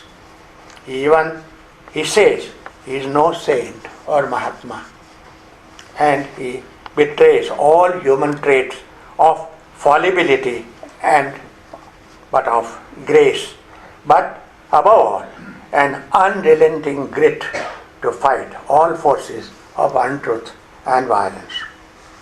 Reading Gandhi today, in the times in which we live, leaves you in a state of total despair.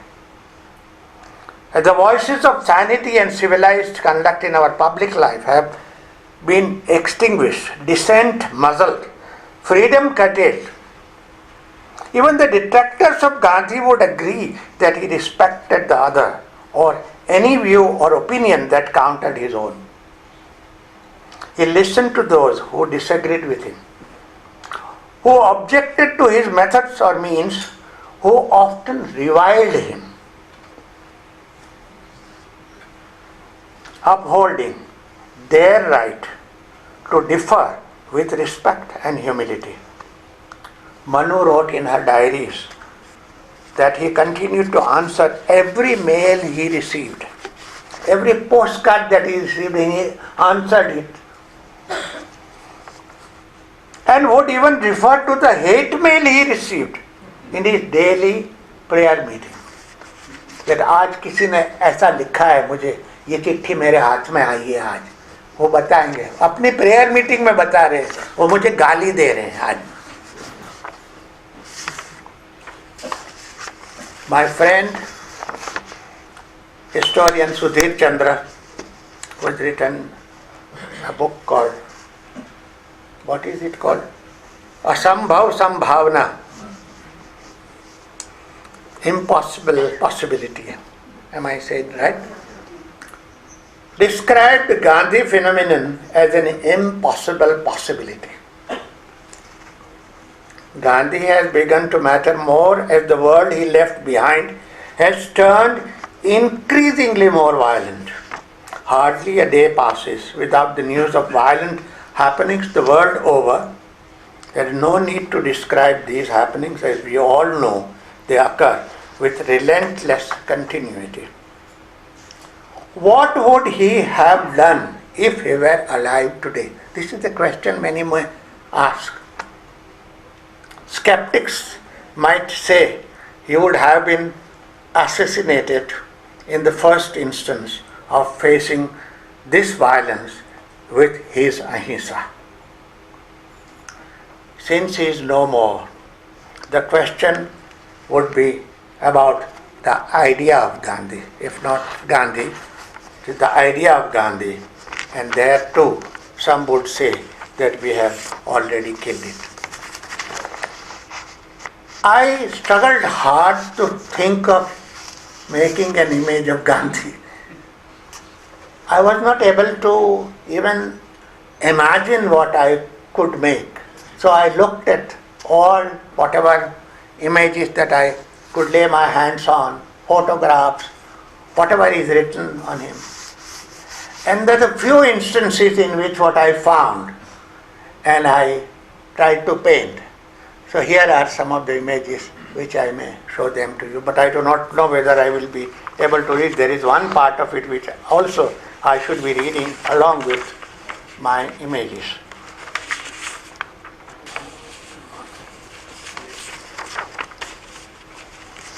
So first I will say few things, and then perhaps I don't know whether the images are clear. If they are clear, it's okay. Otherwise we'll put up the light, because I would need light to read this. Or I can use my... ये इस पर चलेगा? I was 10 during the partition, so I do not remember much of that period. But I do remember one thing, that there was no instance of anyone from my family leaving the country. On growing up, I gradually learned about the trauma of the partition from what I read. I grew up in Kathiawad, Saurashtra in Gujarat. Much of the original writings were in Urdu or Punjabi, which I got through Hindi translations. The tales by Manto, Kishan Chandar, Rajinder C. Bedi, etc. had narrated, opened my eyes. First time I came to know this through literature. Sadly, I was a voracious reader and I had read a lot of Gujarati by that before I finished my school. But sadly, there were no such accounts in my mother tongue, Gujarati. The riots of 1969-70 and 2002, what shall I say, repeated twice over the days of partition that I had been spared. The spectre of the partition appeared in the divisions. I encountered it in a daily routine. When I go to bank or go to some place where I would buy something, this partition, the very idea of partition got so ingrained, it appeared in the divisions of we from they. Ask them. Reading my name, people would begin to switch to Hindi, despite my speaking in my mother tongue Gujarati. Almost saying you don't deserve Gujarati, the language that I was born with. I reread Gandhiji, but the text did not translate into paintings. How to retrieve? My two friends have done it so admirably. I cannot imagine how they have done this wonderful job. how to retrieve Gandhi from him, how to retrieve him from his bus and statuary on the roadside corners, city squares, from postage stamps and rupee notes. Finally, I spotted and used an image of his being a lawyer. Can I just put Sanjay, kahan par hai? Just go forward. No, Yeah, that is this the one. last. So, Yeah, you press this. no, this one. Yeah.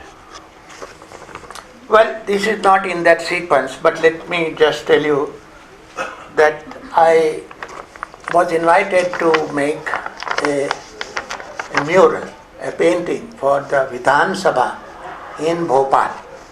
Very unusual invitation, came from government, and that I thought should not be rejected. So I decided to paint. But in order to make a painting, I thought I will try out my ideas. And I made 3 paintings instead of 1, which could be enlarged on the scale. Each one somehow or other dealt with partition or whatever, idea of India in some way, not just Madhya Pradesh, but idea of India. And there was another idea which had also been very deeply entrenched in my mind, is to paint a life-size tree. I don't know, it's maybe a silly idea, but it was an idea that I had in mind, that I want to paint a whole tree. And I had come across these images of speaking tree. I had seen what is called wak. It's in the Islamic tradition, that when Alexander, it is in Sikandar Nama, it's the story of Alexander, that on the corner, when Sikandar enters India, he comes across a tree, which was a tree which spoke. It had human heads, it had animal heads, it had all kinds of heads, all kinds of creatures. That tree had on its branches all such things which spoke in many languages. I won't tell you what the tree told Alexander. Actually, tree told him not to come to India. But he came anyway. But I was struck with the idea, and that has been painted in Indian tradition. It's called wak. Perhaps the word bak might have come from that. But anyway, but that is something, it is what Richard Lennox translated it as a speaking tree. I thought I would make a tree, and I would make large tree. But what would I do with an image which is going in a political space like this? I thought I would paint something about partition. Difficult idea again. And I devised it in a manner where a tree rises, and on 2 sides it's tied with some kind of a rope which people from both sides are pulling. So it is like a Samudra Manthan, if you can make out from this painting. And there, you have the tumult, some kind of a huge, progression, that is something that is coming out of it. And at the bottom, there are the riots raging. And also, I don't know whether you can make out, but these are the 2 groups which are pulling it, and it's like a churning rod.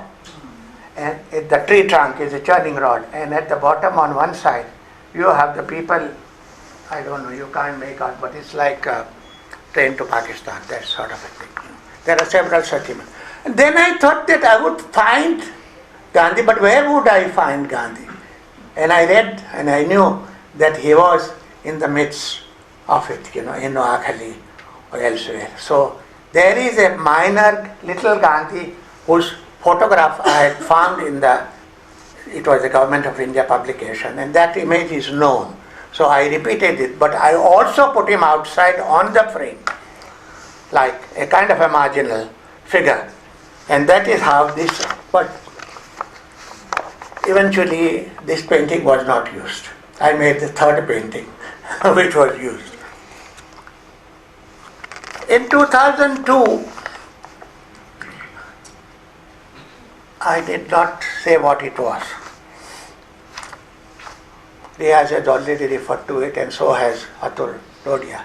One of the images that kept coming over and over was the images of refugees. People herded into a kind of a makeshift camp, and they were all crowded in the thing. And it is the city of Ahmedabad, around the city of Ahmedabad. And there is a cluster of little sort of a demons also in the middle of it. I don't know whether you can make out. It's a tiny painting. But I thought that here, only thing that seemed to be pronounced was that Gandhi was forgotten. He was not there. And so there is a little figure of Gandhi going out over there. I also made another. I thought that if I were to make Gandhi, how would I make him if we were still walking the... I mean, there were numerous Noakhalis that had happened in front of us. So here I used image of an artist called Nayan Sukh. He's an 18th century Pahadi painter who has actually made a political image which can be read in a number of ways. Dr. Goswami has read it in a particular. I read it in a slightly different way. One story is, in that particular image of a boat, there is a whole city and soldiers with palaces and houses, everything in a boat. And the story goes, if I am right, that it was that particular region was threatened and that there was going to be an assault on that region. So there is a kind of a allegorical imagination of Nayan Sukh which makes the ruler of that region, Balwant Singh, sitting on one side, carrying his whole city with him. I used that image of the boat, but here it is Gandhi. And as you can see, there are there are all kinds of images. Birds are flying in the sky, etc., etc. But there are the burnt out houses. Another image that came to mind when there was an exhibition on Satyagraha taking place in Cape Town in South Africa. So I again looked at photographs. So one image that came to mind was of his being a lawyer. And that image struck me because it was a frontal image. And I thought, here was this man, looking frontally toward us. Is Satyagraha brewing somewhere in it or not? Where is his Satyagraha and where is ours? So this is one image that I tried to make. And then there is a map of South Africa and all that. This I mentioned to you about the boat. So this is actually, I quoted the boat again. But here it is actually using the image of painter Nayan Sukh, that boat. But in the boat now I have brought in, if you can make out, there are houses around that lake. And in the lake there are all kinds of people, who are in a sort of a sangat. And on one side I found Kabir to sit, and on another side I found Gandhi. Now that image of Gandhi I was struck by from a painting which Rabindranath Tagore had made of these three characters, Gandhi, Tagore and Andrews. It's a large sort of this much, painted in silk, beautifully painted. And I was struck by the image of Gandhi in that because this was before he gave up stitched clothing. He wore a cap and he had a kurta. And he was again sort of looking into something. So I thought that this is Gandhi, which I want to use. And I use it few times. I don't know whether this is going further. Yes. Well, when Kochi Biennale asked me to produce some work, and I did series of work, amongst which was this 20-foot painting. And I thought that I will bring it, the idea of both colonialism penance. From the image of a Western or a European traveler and the image of Vasco da Gama, I concocted on Photoshop an image of a man coming from that is Gama, and there is the Lisbon of that period when he came into India, that is early 17th century. And that again Gandhi, but here Gandhi I enlarged to the human scale. So it was a tiny Gandhi in the previous, or originally it was a small pit. Now I made it into life size. So in a way, so flesh and bone. And because it was in Kerala, the whole story that is inside the globe, inside the world, is story of Kerala. And so it is Calicut, and there are all the spices, and also the story of Jesuit priests who had come to the court of Akbar, etc. There are so many things that happen in that is in a big painting of that kind. This is the image that I used on the left of that painting. But along with that, I felt that I should bring something. There is a Kabir made by Binod Bihari Mukherjee. The painter who had only one eye. He painted everything but one eye, all his life. And that too he lost. And even after that, he continued to make images. That is Binod Bihari. Satyajit Ray made a film called Inner Eye about him. Binod Babu, when he wanted to make Kabir, he went to houses of weavers. And he found in the image of a common weaver his image of Kabir. So that is Kabir by Binod Bihari Mukherjee, which I quoted over there. And there is another, there is Francis, of course everybody knows, this is Giotto, early Italian painter, talking to birds. And there is that image of a guru, and I thought that I would also quote that. That is something to do with Tulsidas and this. But anyway, I wanted Gandhi to be in the center, and a full scale, life size. So that is Gandhi and Gama. This is the same image. Well, this is the last slide that I'm showing. I'm showing you 3-4 details of this. I always wanted to paint a city, and I have now ended up making several paintings of city. Most of the cities sort of in a way return to the city in which I live. In a way, it's also like a little cosmos. And I found an image of a kind of a world map, so I'm concocting my little universe. And then, because I had come across digital technology, and I had these young friends with me, facilitators as you call them, they would come and help you, and they would find everything that literally, second by second, they would tell you that ye bhi kar sakte ho, wo bhi kar sakte ho. So I decided to, this time, instead of Baroda, which I had painted, I did a large painting about 24 feet wide. Those who were here in 2011 might have seen that painting. I had shown it in Rabindra Bhavan. But this time I wanted to bring Ahmedabad. Because again my mind was going back to Gandhi, the city that he chose. How to do that? So I decided to again return to Google Earth, and we saw Ahmedabad from the satellite. But then I did not want to paint as Google Earth was showing it. I just wanted to use the arteries, the main streets. And this is at the bottom, Sabarmati river flows. So I chose that area and we enlarged it to scale. And then we made houses of our own. People of our own. We chose people of... Who are the people we would put in? These are the people, either the daily wager, somebody who repairs your chhatri, somebody who repairs your bicycle, etc. Or somebody who is cast away. There are all, I'm sorry, it can't be seen, but they are all submerged into the city. They are all painting along with the houses. And so I literally spread them all over. And then I wanted to bring Gandhi. But where do I bring Gandhi? How do I bring Gandhi?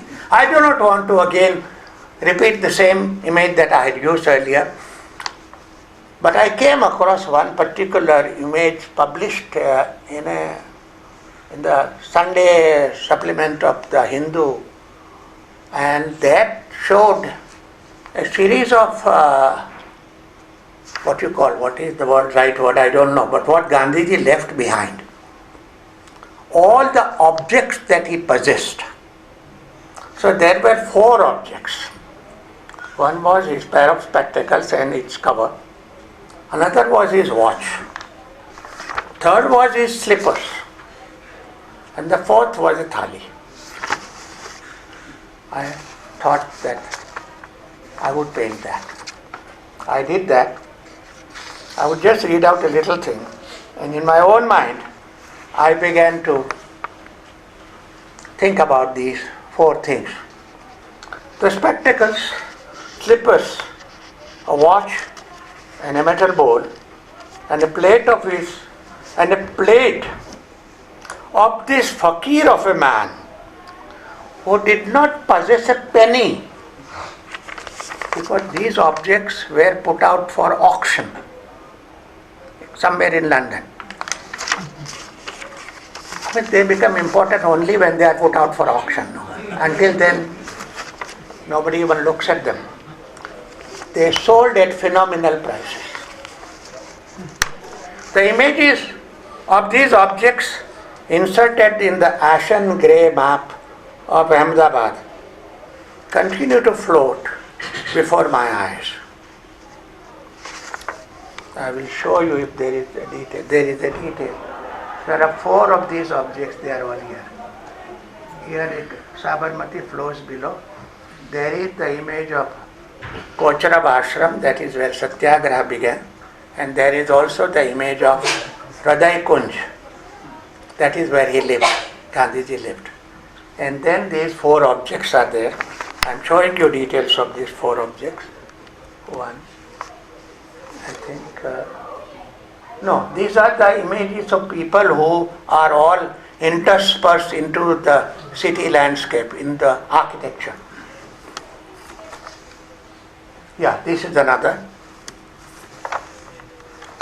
This is Hriday Kunj, that is the little cottage he lived in. These are the objects here. There is a watch at the bowl. Then there is spectacles, and his slippers are over there. Well, I'm just showing you these just to say, and then I began to scribble that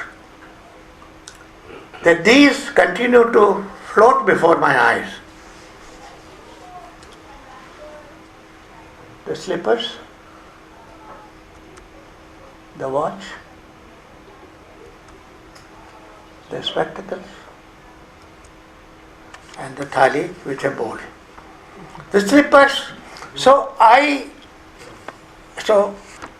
is what I scribbled. The images of these objects inserted in the ashen grey map of Ahmedabad continue to float before my eyes. A bodiless being with the spectacles sans the face, slippers without a foot, clutching a watch and holding an empty bowl and plate, staggers to soothe the sighs of souls gone to bed hungry. This is all. Thank you very much.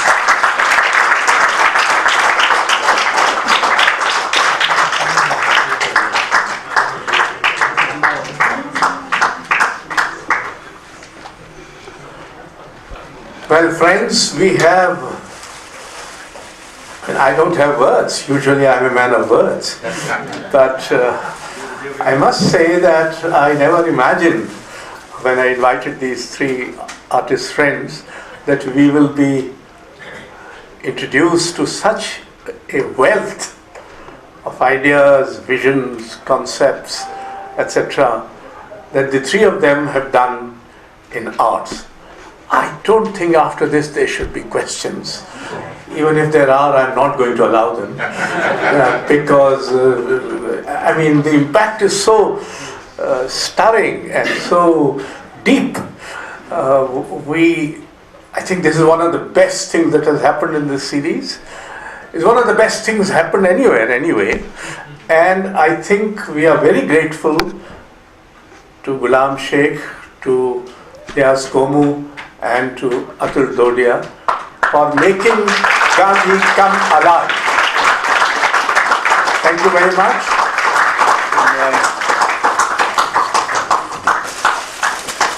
Can you please come here? So there is a proper photograph. This is not a Gandhian ritual.